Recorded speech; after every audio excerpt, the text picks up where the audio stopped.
Sveiki! Šiandien trumpai apžvelgsime naujieną, kuris sparčiai populiarėja tiek Lietuvoje, tiek užsienyje. Tai yra galiniai vaizdo veidrodėliai, kurie turi išmaniasias funkcijas. Visas šias prekes galite rasti bob.lt elektroniniai parduotuvėje, o dabar trumpai apie juos. Juos turime 12 colių su kirstais kampais, 12 colių pailgas variantas, bei truputį mažesnis 9,5 colio su kirstais kampais. Kiekvienas iš jų turi priekinio vaizdo registratorių, kurio kampas reguliuojasi išjungus veidrodėlį. Jisai įprastas veidrodis, kuris atspindi, bet įjungus jisai tampa išmanus. Prie jo jungias, žinoma, komplekte esanti galinio vaizdo kamera, kuri rodo ganėtinai kaip ir sakyčiau, tikrai neblogai rodo. Taip pat turime priekinio vaizdo registratorių, kuris rodo dar aukštesnę raišką ir žymiai kokybiškiau, kas yra iš tiesų naudinga. Įrašymui naudojama atminties kortelė, kuris statosi čia. Taip pat, kaip matote, maitinimas, vaizdo kamera ir AUX jungtis. Einame prie pačio veidrodėlio funkcijų. Taigi, turime CarPlay'ų, Android Auto, Wi-Fi video perdavimą, audio atidavimą, vaizdo registratoriaus peržiūras ir nustatymus. Trumpai apie kiekvieną. CarPlay skirtas Apple įrenginiams, Android Auto Android įrenginiams.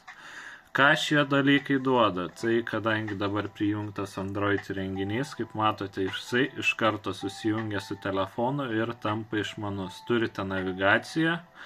Galite matyti žinučių pranešimus, Messengerio pranešimus, atsiliepti skambučius, naudoti kaip laisvų rankų įrangą, naudotis muziką, Spotify, YouTube Music ir panašiai. Tuo pačiu matome galinį vaizdą, matome navigaciją, šiuo metu įjungtas vaizdas, bet norint galima įsijungti ir Mapsus, Messengerį ar visus kitus dalykus, kas jums yra patogu.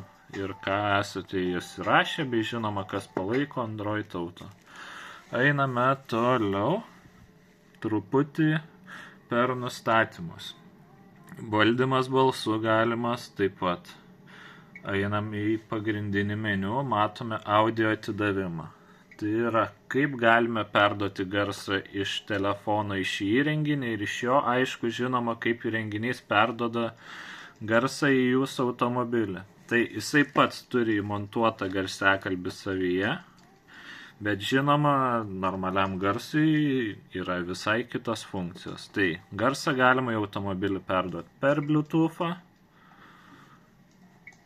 jeigu automobilis palaiko. Jeigu automobilis nepalaiko ir kas yra labai naudinga, ypač senesnio amžiaus automobiliams, tai FM moduliatoriaus funkcija. Nusistatote bangas ir pagal šias bangas automobilis pagauna kaip radiją ir jisai transliuoja garsą per FM bangas. Pliusas yra tame, kad lyginant su įprastu moduliatoriumi jisai turi trikdžių. Šiuo atveju tie trikdžiai negalimi, jisai neturi jokio šnipštimo, ūžimo ar panašiai. Taip pat AUX laidų, kuris būna pridėtas komplekte, jeigu norite dar aukštesnės kokybės. Toliau. Peržiūra, kadangi atminties kortelė neįdėta vaizdo įrašų neperžiūrėsim, einame į nustatymus.